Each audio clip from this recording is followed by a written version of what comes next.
ಬಹುಮನ್ನಣೆಯಿಂದ ಉದ್ಧಾರ ಮಾಡಿ ಅಂಗರಾಜ್ಯಕ್ಕೆ ಅಧಿಪತಿಯನ್ನಾಗಿ ಮಾಡಿ ಪ್ರಾಣದ ಪ್ರಾಣದಂತೆ ಹೃದಯ ಸಕನಂತೆ ನನ್ನನ್ನೇ ನಂಬಿ ಯುದ್ಧ ಹೂಡಪ್ಪ. ಈ ಯುದ್ಧದಲ್ಲಿ ಬರಲು ಕಲಿತಾರೆ ನಿನಗೆ ಹೆಚ್ಚಿಗೆ ತೊಂದರೆ ಕೊಡಲಾರೆ. ಹಾಗಾದರೆ ನಡೆಯಲಿರುವ ಭಯಂಕರ ಯುದ್ಧದಲ್ಲಿ ಪಾಂಡವರು ನಿನ್ನ ಕೈಗೆ ಸಿಕ್ಕಿದರೆ ಅವರನ್ನು ಮಾತ್ರ ಕೊಲ್ಲಬೇಡ ಕರ್ಣ, ಉಳಿಸು ಕರ್ಣ, ಉಳಿಸು.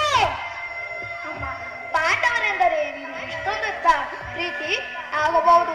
ಯಾರನ್ನಾದರೂ ಉಳಿಸುವೆ, ಆದರೆ ನನ್ನ ಪರಮಾದ ಅರ್ಜುನ ಹೇಗೆ ಹೇಳಿದೆ? ಹೌದು ತಾಯಿ, ಆಗ ನನಗೆ ಯುದ್ಧ ಮಾಡುವುದನ್ನು ನನ್ನ ಸ್ವಾಮಿ ನೋಡಿ ಸಂತೋಷಪಟ್ಟರೆ ಆಗ ನನ್ನ ಜನ್ಮ ಸಾರ್ಥಕವಾಗುವುದು. ನಮ್ಮಿಬ್ಬರಲ್ಲಿ ಒಬ್ಬರಿಗೆ ಮಾತ್ರ ಸಲುವರು. ಅರ್ಜುನನಿಂದಲೇ ನಾನು ಮೃತಪಟ್ಟರು, ನನ್ನಿಂದಲೇ ಅರ್ಜುನನೇ ಮೃತಪಟ್ಟರು. ನಿನಗೈವರು ಮಕ್ಕಳು ಉಳಿದೇ ಉಳಿಯುವರು. ಚಿಂತೆಯನ್ನು ಬಿಡಮ್ಮ. ಅರ್ಜುನನ ಮೇಲೆ ವೈರ್ಯರೇಕೆ ಕರ್ಣ? ಹೋಗಲಿ ಬಿಡು. ಕಟ್ಟೆ ಕಡೆಯದಾಗಿ ನನ್ನದನ್ನು ಮಾತನಾಡದರೂ ನಡೆಸಿಕೊಡುವೆ ಕರ್ಣ. ಅಮ್ಮ, ಇದರಿಂದ ಹೇಳು ತಾಯಿಯದೇನು? ಇದರಿಂದಾದರೂ ನನ್ನ ಎತ್ತ ತೀರಿಸುವೆನು.